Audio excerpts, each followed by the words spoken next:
ಇತ್ತೀಚಿನ ದಿನಗಳಲ್ಲಿ ರೇಷ್ಮೆ ಸೀರೆಯಲ್ಲಿ ವಿಭಿನ್ನ ರೀತಿಯ ನೈಗೆ ಪ್ರಯತ್ನ ಮಾಡುತ್ತಿದ್ದು ಚಿತ್ರದುರ್ಗದ ಮೊಳಕಾಲ್ಮೂರಿನ ನೇಕಾರರು ಈ ಬಾರಿಯ ಸಂಕ್ರಾಂತಿಗೆ ರೇಷ್ಮೆ ಸೀರೆಯಲ್ಲಿ ಕೃಷಿ ಚಟುವಟಿಕೆ ಹಾಗೂ ಗ್ರಾಮೀಣ ಬದುಕನ್ನು ಕಟ್ಟಿಕೊಡುವ ಮೂಲಕ ಗಮನ ಸೆಳೆದಿದ್ದಾರೆ.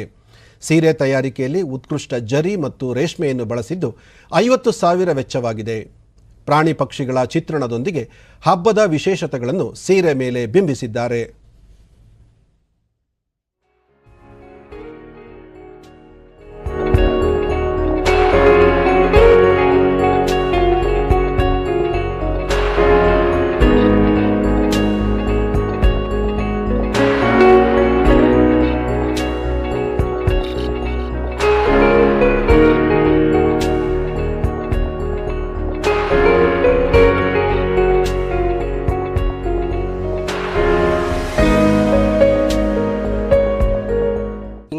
ಒಂದು 2 ಲಕ್ಷ ರೂಪಾಯಿ ಬಂಡವಾಳ. ಡಿಡಿ ನ್ಯೂಸ್ನೊಂದಿಗೆ ಸೀರೆ ಅಂಗಡಿ ಮಾಲೀಕ ಡಿಎಸ್ ಮಲ್ಲಿಕಾರ್ಜುನ, ಸುಗ್ಗಿ ಹಬ್ಬವಾದ ಸಂಕ್ರಾಂತಿಗೆ ರೈತರಿಗೆ ಕೊಡುಗೆ ನೀಡಬೇಕೆಂಬ ಕನಸು ಈಗ ನನಸಾಗಿದೆ ಎಂದರು.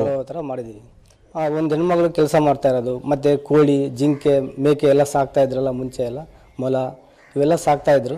ಆ ಕಾನ್ಸೆಪ್ಟ್ ಎಲ್ಲ ಇದು ಮಾಡಿದೀವಿ. ಅದರಲ್ಲಿ ಮಾಡಲಿಕ್ಕೆ 1.5 ತಿಂಗಳು ಸಮಯ ಇದಾಯ್ತು. ಅದಕ್ಕೆ ಭಾಳ ಖುಷಿ ಪಟ್ಟು ಇಬ್ಬರು ನಮ್ಮ ಅಣ್ಣ ತಮ್ಮರೆಲ್ಲ ಸೇರಿ ಇದು ಮಾಡ್ಕೊಂಡಿದ್ವಿ. ಅದು ಒಂದು 15 ಸೀರೆ, ವಾರಕ್ಕೆ ಒಂದು 15 ಸೀರೆ ಆಗ್ತವೆ.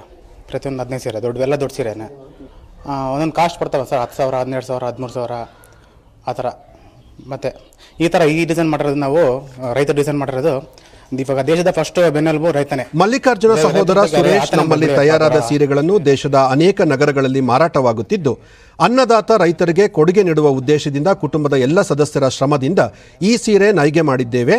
ಸರ್ಕಾರ ಸಹಕಾರ ನೀಡಿದರೆ ಈ ಮಾದರಿಯ ಸೀರೆಗಳನ್ನು ಹೆಚ್ಚಿನ ಪ್ರಮಾಣದಲ್ಲಿ ಉತ್ಪಾದಿಸಲು ಅನುಕೂಲವಾಗುತ್ತದೆ ಎಂದರು.